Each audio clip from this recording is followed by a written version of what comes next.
Hola, buenas tardes. ¿Me escuchan? Buenas tardes, sí, sí. Hola, buenas Bueno, tardes, sí. muy bien. Buenas tardes, profesor. ¿Qué tal? ¿Cómo andan? Yo soy Luis Rech, el docente de humanos de este horario. Esperamos unos minutitos por ahí, por si se conecta alguien más y arrancamos. ¿M?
Bueno, estamos para arrancar. ¿Me dicen si me escuchan bien? Sí, se escucha Sí, bien. perfecto. Bueno, muy bien. Sí, profe. Muy bien. Para los que no habían estado recién, mi nombre es Luis Rech y mi horario va a ser de los lunes a las 3 de la tarde. Yo les voy a hacer primero nosotros damos de acá al parcial, que es el 2 de octubre, la mitad del programa, ¿verdad? De manera que yo les voy a comentar muy someramente primero los temas que vamos a abordar y después ya sí vamos a entrar concretamente en los temas del día. Pero ya en este comentario, como para ir tirando algunas líneas, digamos, del abordaje de lo que van a ser las cuestiones que vamos a ver. Obviamente que vamos a arrancar con un concepto de los derechos humanos, para que vayan teniendo alguna idea. Hay muchas definiciones de derechos humanos, y todas están bien, ¿no? Distintos autores que ustedes van a ver mencionados en el programa, pero hay una idea central en materia de derechos humanos, que después vamos a ver cuál es, que para mí va a terminar siendo lo más importante, es decir, tener ese concepto. ¿Qué es lo que hay en el núcleo de cualquier definición o de cualquier idea de derechos humanos? Vamos a hablar de las características. ¿Cuáles son las características fundamentales que tienen los derechos humanos? Hay un elemento que es central también, y es la idea de la universalidad. Cuando hablamos de derechos humanos, hablamos de derechos para todas las personas, independientemente de su color de piel, de su origen, de su clase, de su posición económica, del lugar donde nacen. La idea de un piso de derechos iguales para todas las personas. Vamos a hablar también de de las generaciones de los derechos humanos. ¿Por qué las generaciones? Porque los derechos humanos, que es una categoría abierta, quiero aclarar que la idea de los derechos humanos es algo que no de ninguna manera está cerrado, que no se termina, y cuando hablamos de generaciones es porque vamos a estar hablando de distintos contenidos de los derechos humanos que han ido apareciendo en diferentes momentos de la historia, que desde el punto de vista didáctico es utilizado esta idea de la teoría de las generaciones. ¿Por qué? ¿Por qué en distintos momentos? Porque los derechos humanos, digamos que no aparecen de un día para el otro, por lo menos desde el punto de vista normativo, ¿no? Entonces, determinados momentos históricos han hecho aparecer, en función de reclamos de las sociedades de esos momentos, una determinada categoría de derechos, y después han ido apareciendo otros también en relación a otras circunstancias históricas y a otros movimientos sociales y políticos. Por eso es que se habla, y el programa habla de la teoría de las generaciones. Eso lo vamos a ver también. Y cuando analicemos esto, lo vamos a analizar desde un punto de vista histórico, pero también lo vamos a ver desde el punto de vista del rol del Estado. A partir de una pregunta: ¿el Estado tendrá que hacer lo mismo cuando hablamos de derechos de primera, segunda y tercera generación? ¿O para que nosotros podamos acceder a esos derechos, el Estado tendrá que tener un rol diferente de acuerdo a la categoría de cada uno de esos derechos? Lo dejo planteado para después cuando lo veamos con más detalle. Otra cuestión que vamos a ver es lo que tiene que ver con la jerarquización. ¿Los derechos humanos están todos en un plano de igualdad? ¿O hay derechos humanos que tienen prelación en relación a otros? Ese es el disparador, y vamos a ver en distintos temas algo que a mí me parece importante, necesario, que es la jurisprudencia, cómo en un fallo concreto se analizan cuestiones, porque nosotros la vemos en las teorizaciones, pero lo importante es llevarlo a un caso concreto para que ustedes vean cómo un juez resuelve determinadas cuestiones en casos puntuales que tiene en su análisis. Vamos a ver el principio de efectividad, el principio de progresividad. Esta idea de la progresividad vincúlenla fundamentalmente con los derechos económicos, sociales y culturales, ¿no?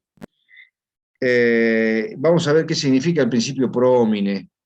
A partir de analizar la cuestión, teniendo en cuenta que un mismo tema puede tener distintas fuentes normativas. Por ejemplo, un mismo derecho reconocido en un pacto internacional, en un tratado internacional del cual la Argentina forma parte, y ese mismo derecho reconocido por una norma de derecho interno.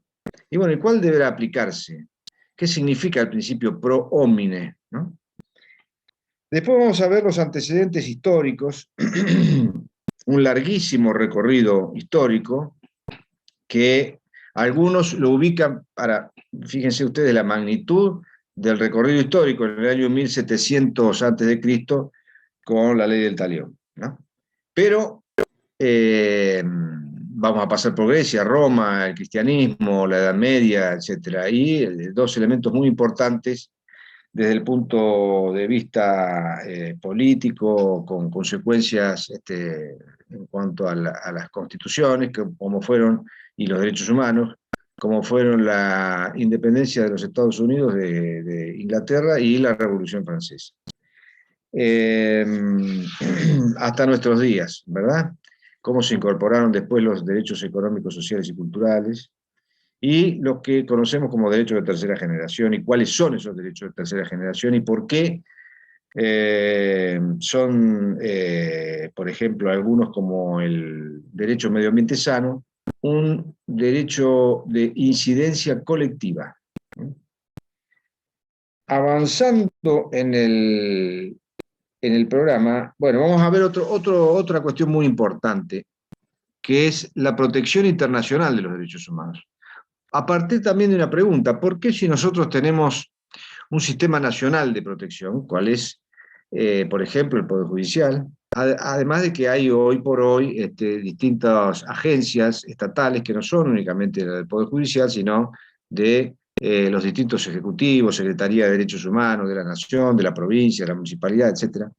Pero ¿por qué si existen los sistemas nacionales de protección de los derechos humanos, ¿por qué estamos hablando de un sistema internacional de protección de los derechos humanos? ¿Qué habrá pasado en el mundo para que la comunidad internacional crea necesaria la existencia de una protección internacional? ¿Habrá fallado en algunos casos el sistema de protección nacional? ¿Habrán sido los propios estados los que violaron los derechos humanos de las personas que habitaban en su territorio y por lo tanto abrieron la puerta a la necesidad de estructurar un sistema internacional de protección? Eso lo vamos a ver. Y vamos a ver la Argentina, cómo juega en esto. ¿Forma parte, no forma parte? ¿De cuántos sistemas internacionales de protección forma parte la Argentina?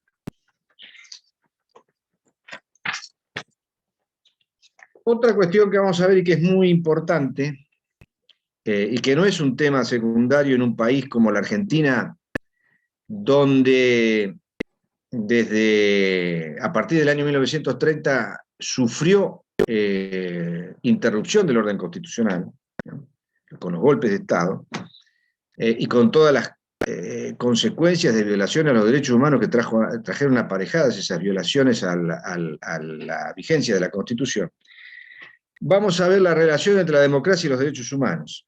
Es decir, ¿qué sistema, a partir también de una pregunta, qué sistema es aquel que garantice la posibilidad de que todos disfrutemos o gocemos o hagamos efectivo los derechos humanos considerados en su integralidad? ¿Cualquier sistema? Indudablemente que no. Entonces vamos a ver la relación entre la democracia y los derechos humanos, pero yendo a las profundidades de lo que consideramos la democracia, porque tendremos que analizar ahí la democracia únicamente vinculada a las formas, que no es un tema menor, que es importante, pero indudablemente que debe ser acompañada de una democracia con un determinado contenido. Bueno, vamos a ver qué tipo de democracia es aquella que se compadece con esta concepción integral de los derechos humanos. Cuando estamos hablando de una concepción integral, estamos hablando de los derechos de primera, segunda y tercera generación. Vamos a ver también cuáles han sido cuando hablamos de la protección, de los sistemas de protección, qué papel han jugado también los organismos privados de defensa de los derechos humanos. Amnistía Internacional, por citar algunos, más las organizaciones no gubernamentales argentinas, que han jugado y juegan un papel muy importante en defensa de los derechos humanos, ni qué hablar durante la época de la dictadura. Y después vamos a terminar en lo que a mí respecta, en esta primera parte del desarrollo del programa, hasta el primer parcial, con un tema muy importante, todos son importantes, pero que tiene que ver con la reforma de la Constitución de 1994 y lo que yo creo que fue, dentro de otros temas importantes, quizá el más importante de la reforma de la Constitución, ¿cuál es? El de darle jerarquía constitucional a determinados tratados de derechos humanos. Para eso ustedes pueden ir viendo, leyendo el artículo 75, inciso 22 de la Constitución. Ahí, bueno, lo vamos a ver, lo vamos a desarrollar, cómo funciona, qué significa esto desde distintos puntos de vista, no solamente desde el punto de vista normativo, qué se debatió en la reforma de la Constitución y cuál es la relación del derecho interno con el derecho internacional. Y acá va a jugar un papel muy importante la posición de la Corte Suprema de Justicia de la Nación con una historia, con una determinada tendencia que se fue edificando en la jurisprudencia de la Corte y que últimamente tuvo un fallo, el fallo de Fontevecchia, que vamos a analizar si hay un cambio de rumbo, si fue... no sé si hay que poner un signo de interrogación sobre lo que tiene que ver con la relación entre el derecho interno y el derecho internacional y lo que surgió a partir del año 1994, con un elemento muy importante, que es a partir de la jerarquización constitucional de los tratados de derechos humanos, el concepto que ustedes deben haber visto ya del control de constitucionalidad, al cual se agrega el control de convencionalidad. ¿Qué significa esto? Así como en el control de constitucionalidad, lo que significa es que las normas inferiores a la Constitución tienen que estar en línea con la Constitución. Cuando hablamos de control de convencionalidad, siendo que la Constitución y los tratados internacionales de derechos humanos forman lo que Vidal Campos definió como el bloque de constitucionalidad federal, ¿qué significa el control de constitucionalidad? Control de constitucionalidad significa que así como con la Constitución, las normas inferiores tienen que estar en línea con lo que establecen los tratados de derechos humanos que tienen jerarquía constitucional. Entonces, control de constitucionalidad más control de convencionalidad. Esto es lo que vamos a ver en el módulo 5. Muy bien.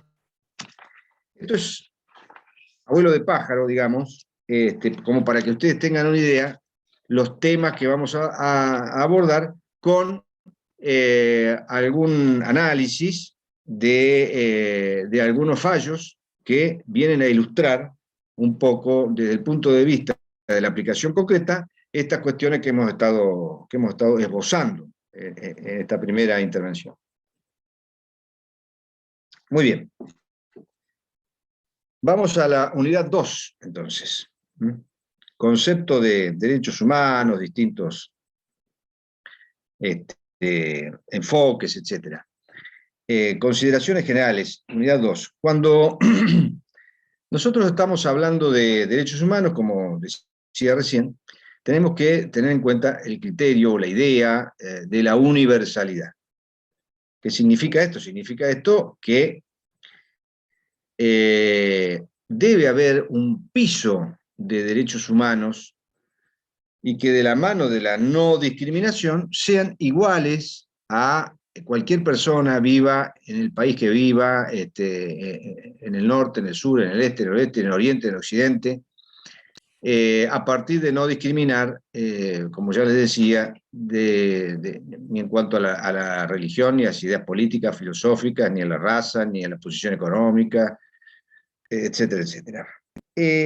¿Con qué se enfrenta esta idea de la universalidad? Y después vamos a ver cómo se resuelve y las tensiones que hay. Porque ustedes lean los diarios todos los días, o miran televisión, o se informan por las redes, o por donde sea, y van a ver que hay distintas tensiones en distintos lugares del mundo y que muchas veces vienen de la mano de los particularismos. O sea, esta idea de la universalidad indudablemente se enfrenta muchas veces con determinados particularismos, idiosincrasias, costumbres, ¿no?, que ponen en tensión esta idea de la universalidad. Por Cuando hablamos ejemplo, de ahora derechos, con los talibanes, bueno, por ¿cómo se ejemplo, compatibiliza? indudablemente ahí hay un choque muy fuerte, por lo menos con determinadas concepciones de Occidente en lo que tiene que ver con los derechos fundamentales y de manera dramática con la igualdad de derechos entre el hombre y la mujer.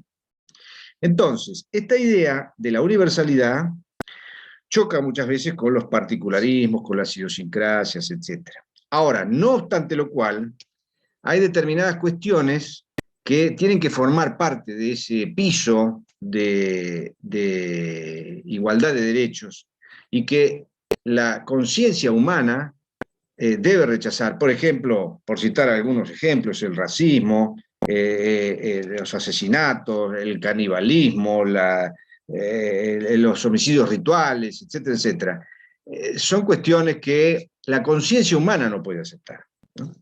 Entonces tenemos universalidad, tenemos particularismos. Pero bueno, después vamos a ver cómo juega esta idea de la universalidad en cuanto a la firma de los tratados internacionales, qué significan las reservas que hacen los estados cuando van a firmar un determinado tratado de derechos humanos. Pero universalidad. Cuando hablamos de derechos humanos también hablamos de un proceso histórico, ¿no? Como yo les decía, cuando veamos en la unidad 2 los antecedentes históricos, algunos se remontan al año 1700 antes de Cristo con el Código de Hammurabi y la ley del talión, del ojo por ojo, diente por diente, como un elemento para ponerle un límite a la venganza privada, y de ahí en adelante vamos a pasar por el proceso de la antigüedad greco-romana, la Edad Media. ¿Qué derechos hicieron o estaban en el reclamo de las sociedades de la segunda mitad del siglo XVIII y que dieron origen, por ejemplo, a la Revolución Francesa, ¿no? Entonces estamos hablando de un proceso histórico, no de un suceso. Cuando hablamos de derechos humanos no hablamos de un suceso, hablamos de un proceso histórico. Piensen ustedes, por ejemplo, que hay determinados tratados internacionales que han aparecido en momentos históricos diferentes, ¿no? Muy bien, hablamos entonces de proceso histórico. Ahora, ese proceso histórico, muy largo, tuvo un elemento fundamental que hizo que se generara un salto cuantitativo y cualitativo muy importante en materia de derechos humanos, y que fue no la única, obviamente. Si nos remontamos a la esclavitud de la antigüedad, eso es una flagrante violación de los derechos humanos y muchísimas otras. Pero ese hecho tan conmocionante para la conciencia de la humanidad fue lo ocurrido durante la Segunda Guerra Mundial, el Holocausto, el nazismo, y todo lo que ustedes conocen en materia de tremendas violaciones a los derechos humanos. A partir de ahí, la conciencia universal, o digamos, esto significó una bisagra en la conciencia universal, al punto que el elemento central en la recientemente creada ONU, después de la Segunda Guerra Mundial, de discusión y de debate, fue justamente los derechos humanos.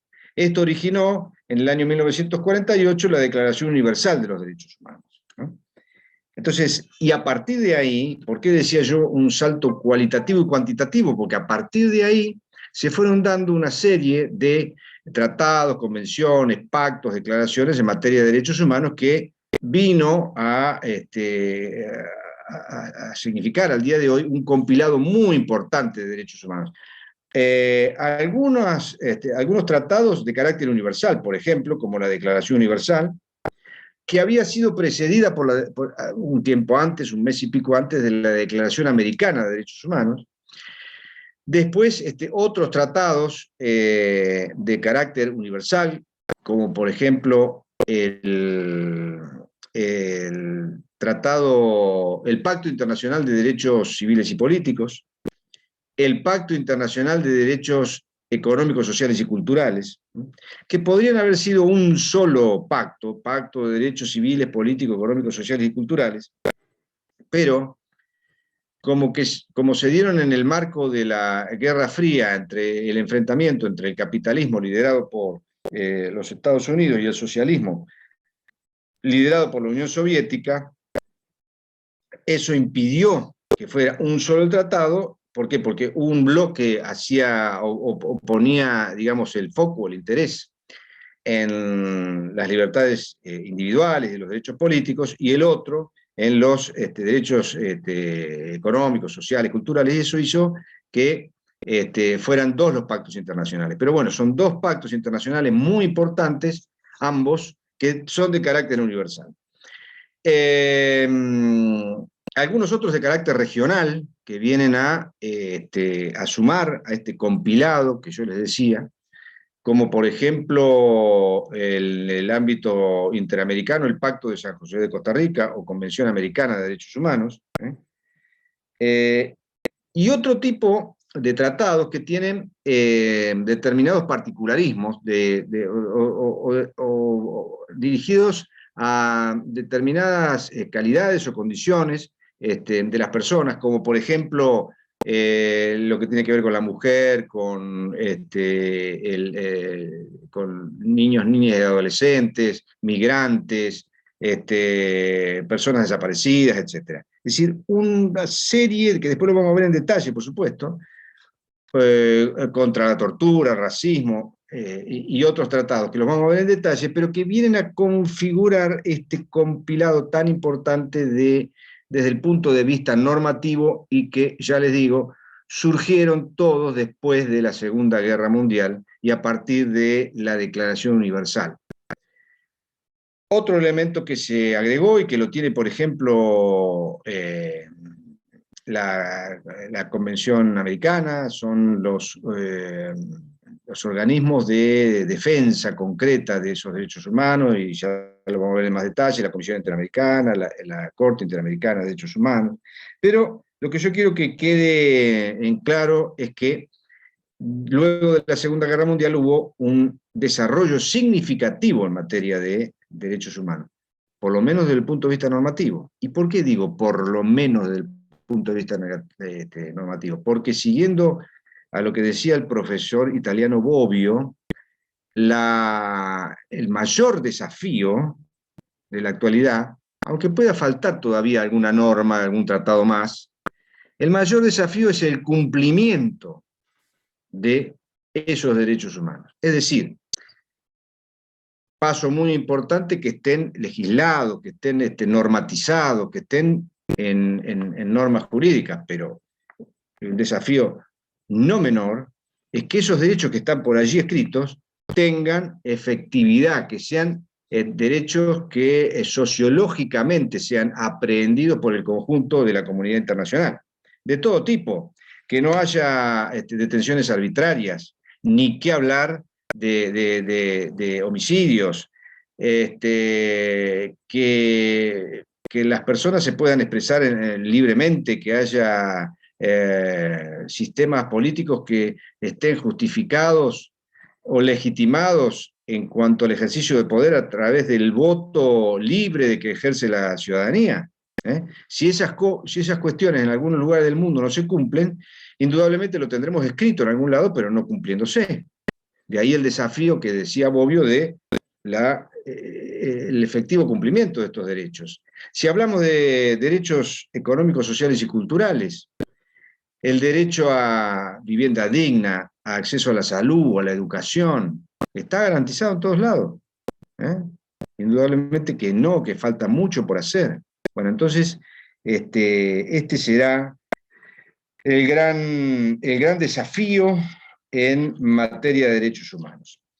Entonces tenemos la idea de la universalidad versus particularismos, tenemos la idea que estamos en presencia de un proceso histórico, no de un suceso.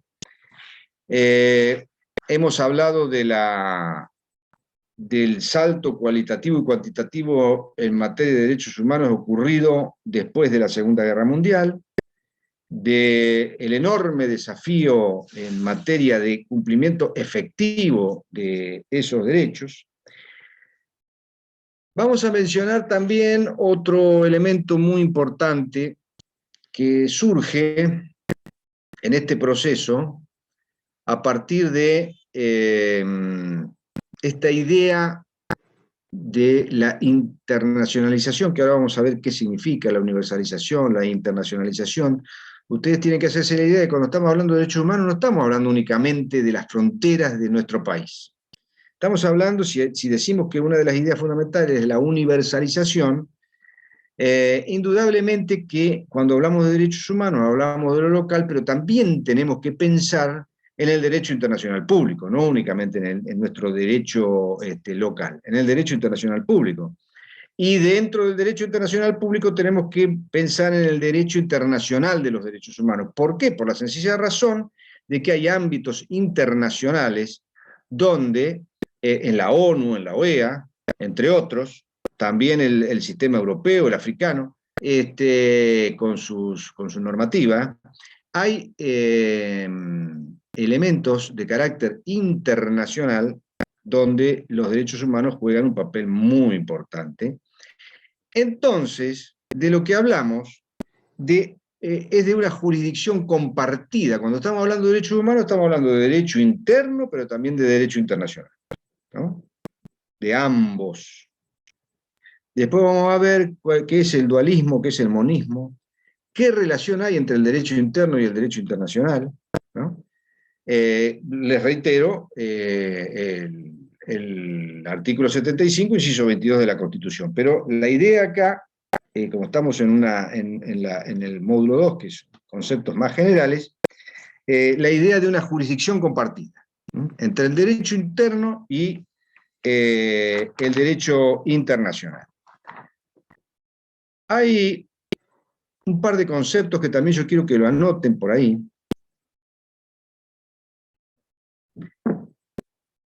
que se parecen, pero que no son exactamente lo mismo. Por ejemplo, cuando hablamos de universalización y de internacionalización de los derechos humanos, ¿de qué estamos hablando? ¿Qué significa la universalización?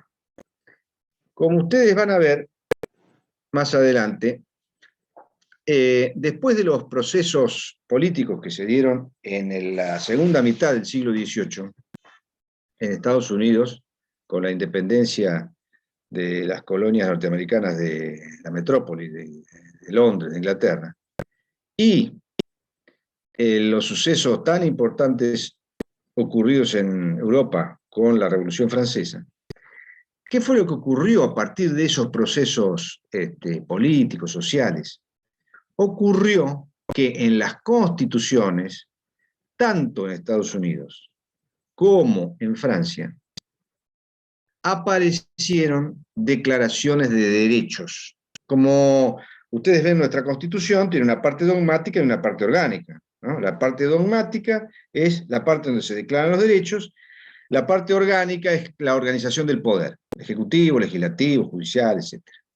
Bueno, en este proceso de la segunda mitad del siglo XVIII, los derechos aparecen en los textos constitucionales. En el caso de Estados Unidos, ya lo vamos a ver, en la Constitución Federal, primero no apareció una declaración de derechos porque estaban en las colonias, en las declaraciones de las colonias, pero después la incorporó a través de enmiendas la Constitución Federal. Y en la Constitución francesa está la Declaración de Derechos del Hombre y del Ciudadano, es decir, derechos que aparecen escritos en los textos constitucionales, producto de esos sucesos históricos, uno en América, otro en Europa. ¿Y qué es la universalización entonces?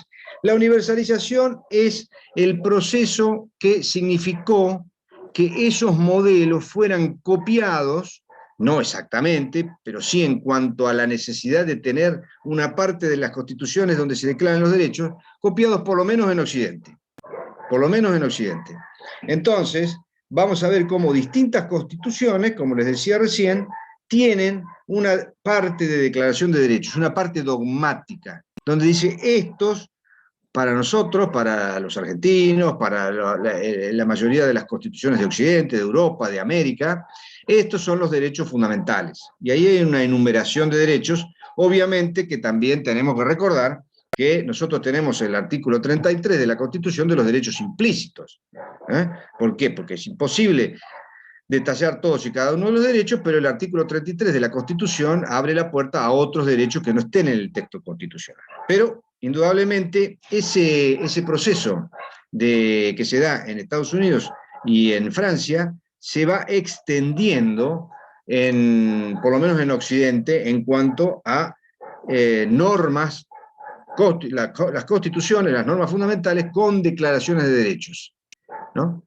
Este es el proceso de la universalización, algo que ocurre en el interior de cada uno de esos países, en el interior de esos textos constitucionales. Ese es el proceso de universalización, se va extendiendo, se va universalizando, un poco como reflejo de la Constitución de Estados Unidos y de la francesa. Eso es la universalización. Ahora, ¿qué es la internacionalización?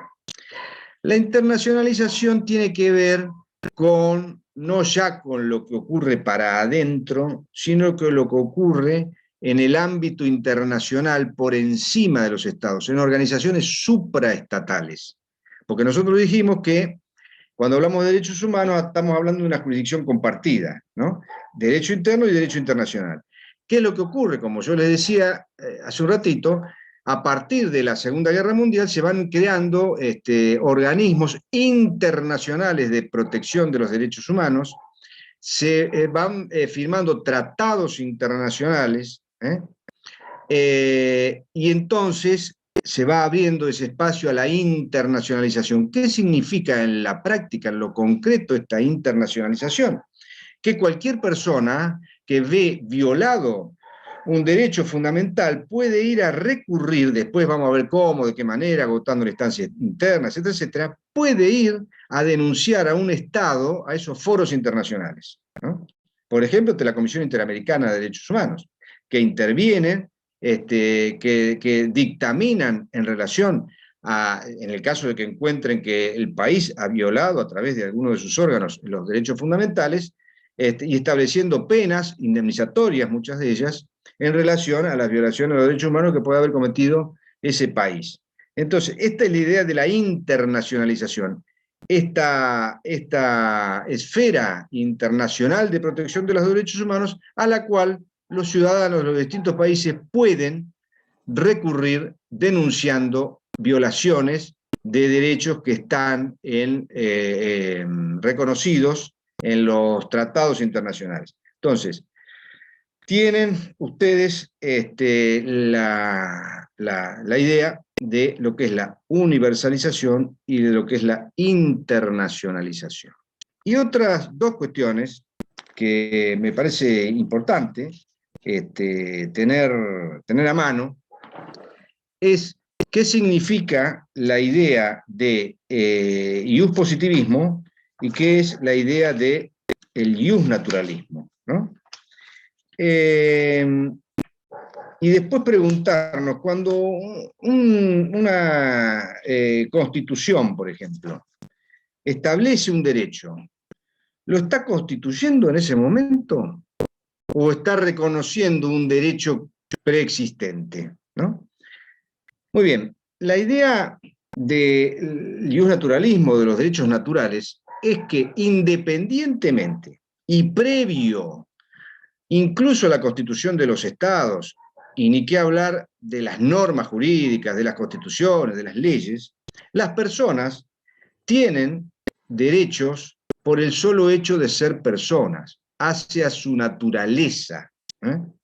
Esos son los derechos naturales anteriores e independientes a cualquier norma jurídica. ¿no? Derechos inherentes a las personas por su condición de tal.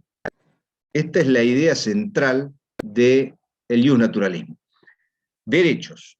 Por el contrario, el iuspositivismo considera que recién esos derechos son tales a partir de su irrupción, su reconocimiento en determinadas normas jurídicas, constituciones, leyes, que lo anterior no eran derechos, sino que podrían ser normas éticas, morales, pero no derechos. Y que los derechos surgen como tales a partir del reconocimiento en un instrumento jurídico. Por lo tanto, para los iusnaturalistas, cuando una norma establece un derecho, lo único que está haciendo es reconociendo un derecho que existía de manera anterior y que estaba en cabeza del ser humano por su condición de tal. En cambio, los iuspositivistas dicen, no, el derecho es constituido en ese momento, en el que la norma le da arribo. Bueno, esta idea entonces de derechos del iusnaturalismo y del iuspositivismo. Muy bien, nosotros habíamos dicho que hay distintas conceptualizaciones de los derechos humanos, pero que a mí me gusta siempre que queden claro cuál es la idea central que subyace en cualquier definición de derechos humanos. Pero ya vamos a ir a eso. Pero hay distintas aproximaciones o definiciones. Por ejemplo, se los llama derechos del hombre como derechos inherentes a la persona humana, lo que habíamos visto recién, y que tiene que ver fundamentalmente, por ejemplo, con la Declaración Francesa, los derechos de la persona. ¿no? También se los define como derechos individuales, ¿no? Pero esta es una definición de raíz liberal, pero que indudablemente, digamos que es una definición parcial. ¿Por qué? Porque si nosotros decimos que los derechos humanos son los derechos individuales, no le damos cabida a otros derechos tan importantes y que están en un plano de igualdad como son los derechos económicos, sociales y culturales, por ejemplo. O los derechos de tercera generación, que tienen que ver con medio ambiente sano, usuarios y consumidores, derecho a la paz, al desarrollo, etc.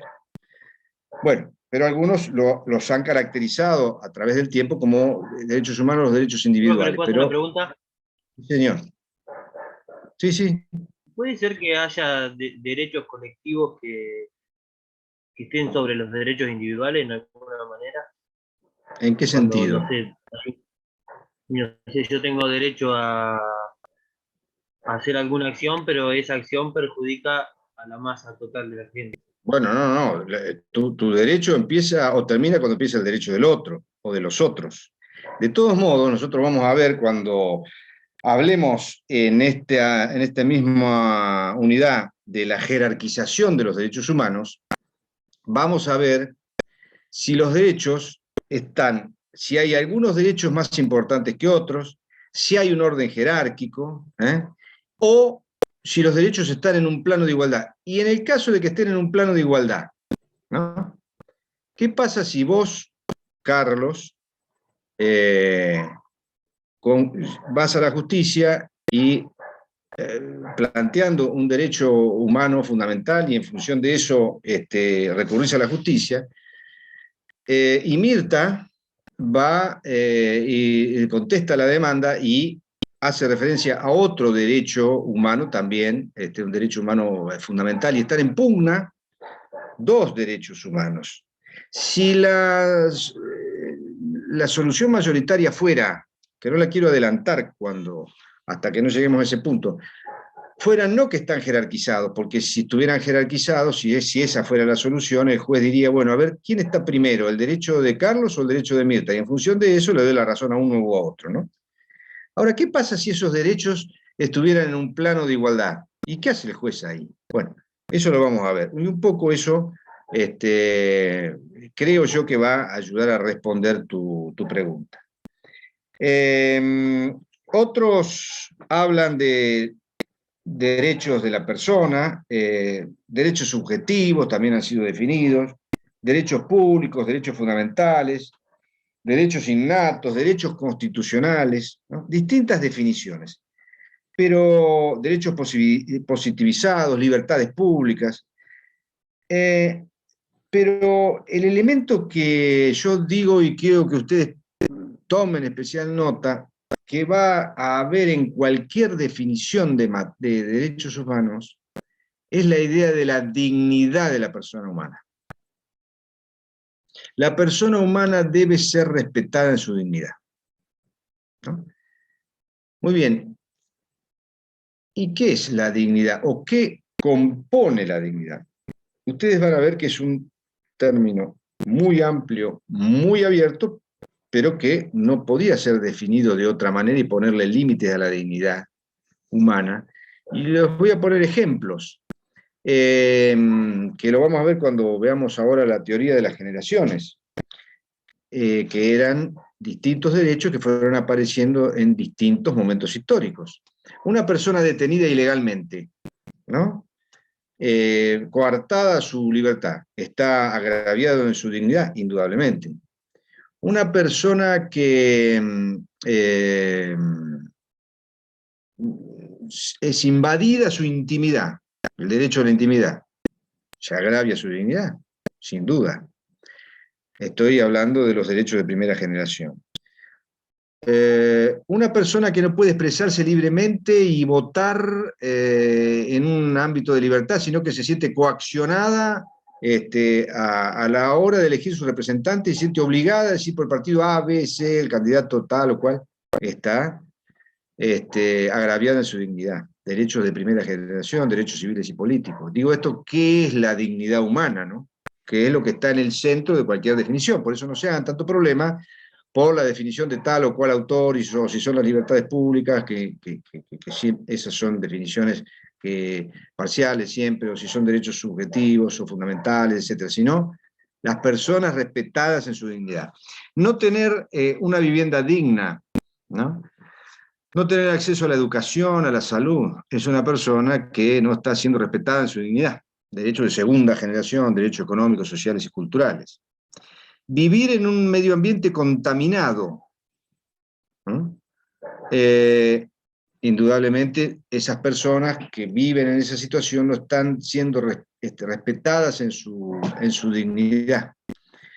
Por eso es que es tan importante, tan amplio, tan abierto y tan rico este concepto de la dignidad humana, que es lo que está en el centro de cualquier definición en materia de derechos humanos, de derechos fundamentales. Muy bien. Algunas de las características de los derechos humanos. ¿Qué características tienen estos derechos fundamentales, el derecho o la dignidad del hombre, ¿no? Una de las características muy importantes es la universalidad. ¿Qué significa esto? Significa lo mismo para todas las personas en todos los lugares del mundo. Idea opuesta a la idea de la territorialidad. Si estamos hablando de la universalidad como una de las características fundamentales, estamos hablando de la humanidad en su conjunto, ¿no? Comunes a toda persona. Protectorios de esta idea protectoria del valor dignidad. ¿Cuáles son los desafíos? Ya lo vimos a esto, los desafíos de esta universalidad. La diversidad filosófica, histórica, política, de costumbres, pero indudablemente no podemos de ninguna manera abdicar de la bandera de esta característica tan importante como es el de la universalidad. ¿Por qué? Porque las personas deben ser respetadas en su dignidad en todos lados, en todo el mundo, ¿no? Y después vamos a ver que otro de los desafíos de esta característica de la universalidad son, desde el punto de vista ya más concreto de la normativa, las reservas. ¿Qué significan las reservas? Que lo vamos a ver en más detalle cuando veamos el artículo 75, inciso 22, la jerarquización de los tratados internacionales de derechos humanos con jerarquía constitucional. ¿Pero qué significan las reservas? Las reservas significan las salvedades que hacen los países cuando van a firmar un tratado, donde, no sé, para hacer un ejemplo práctico, un tratado que tiene 30 artículos, el país dice, bueno, firmamos el tratado a excepción de lo prescrito en el artículo 28, o en el artículo 15, o en el artículo 13, ¿no?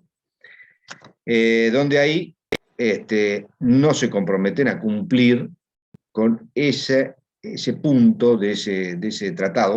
Obviamente que las reservas no pueden desnaturalizar un tratado. No puede un país decir, bueno, pero con excepción del artículo tal y tal, porque en definitiva no hay una vocación de comprometerse con lo que el tratado implica. Pero entonces, esta característica de la universalidad choca, característica que hay que mantener, y es un horizonte al cual de ninguna manera se puede dejar de tener como aspiración.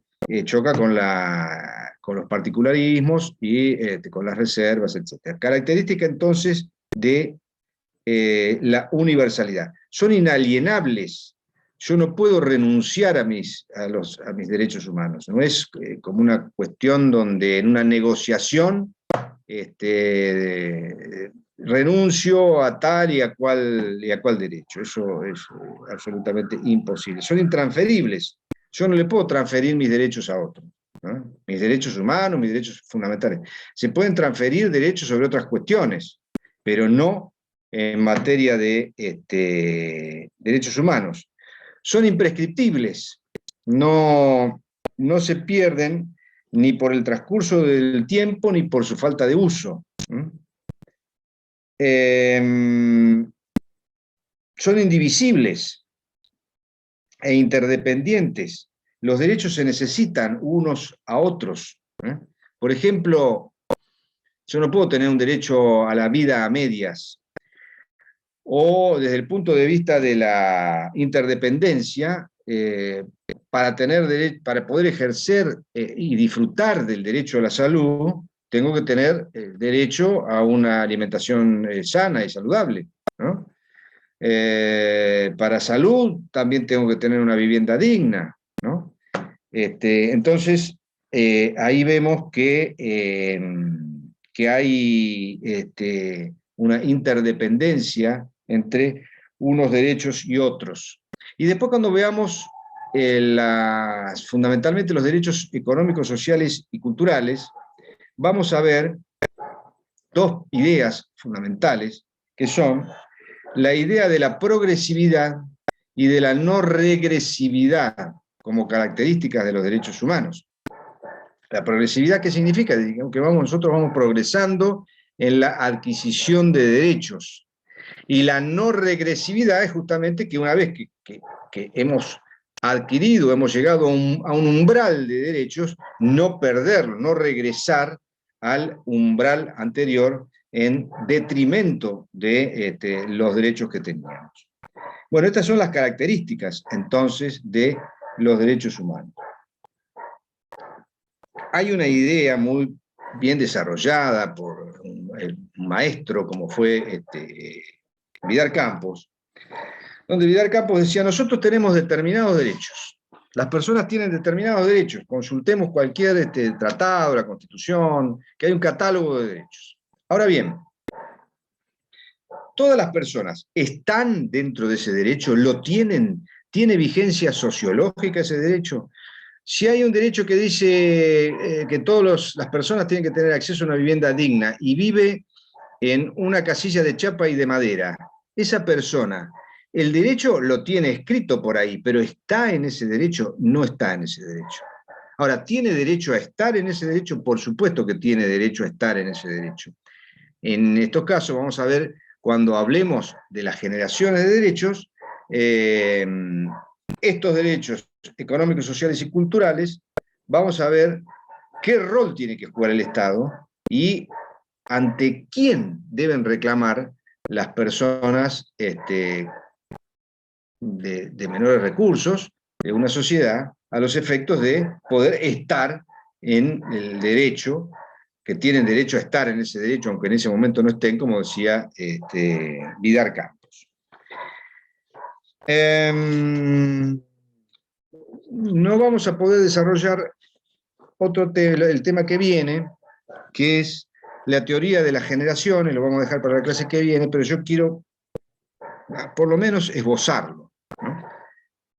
Después vamos a desarrollar exactamente qué derechos están desde el punto de vista, piensen ustedes que esta idea de la teoría de las generaciones es una teoría controvertida, pero que sirve por lo menos desde el punto de vista de la exposición, desde el punto de vista didáctico, ¿no?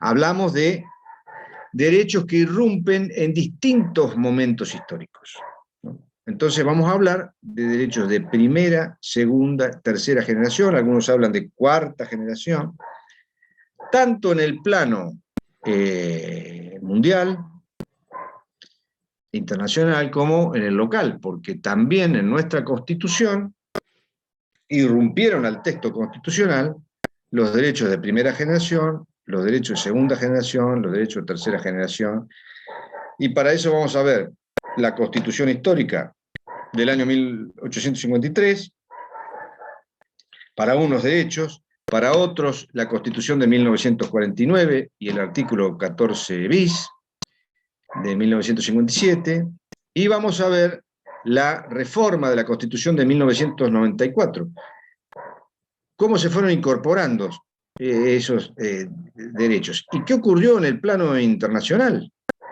¿Cuáles fueron los hechos históricos que justificaron la aparición de determinados derechos? Piensen ustedes que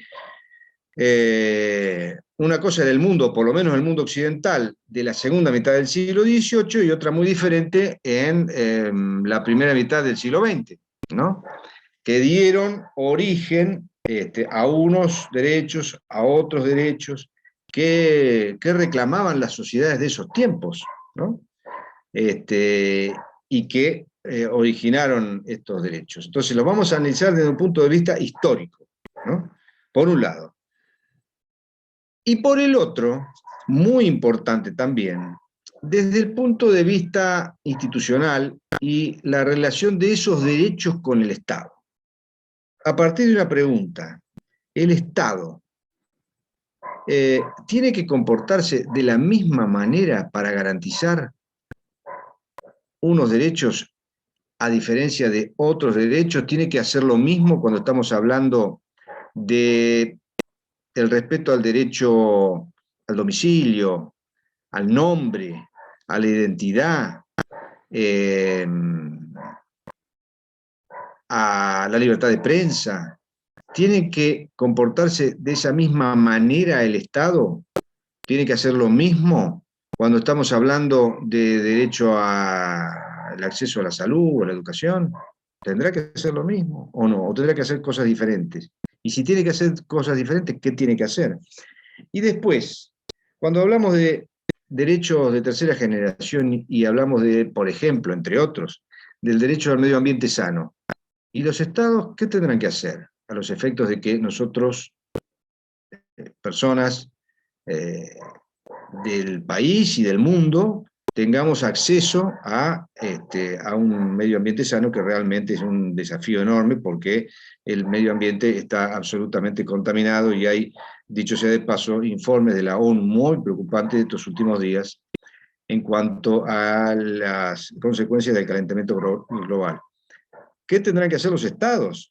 ¿Tendrá que hacer lo mismo un estado que tener la misma reacción o la misma política que tiene en relación a los derechos de primera generación? Bueno, eso es lo que vamos a ver con este tema que vamos a desarrollar la clase que viene de la teoría de las generaciones.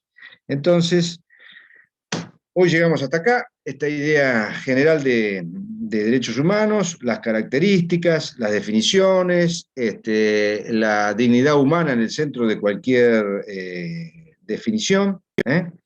La idea de, digo esto para repasar y tenerlo en cuenta, porque después lo preguntamos en el examen, ¿qué es el ius positivismo? ¿Qué es el ius naturalismo? ¿Los derechos se reconocen, no se reconocen?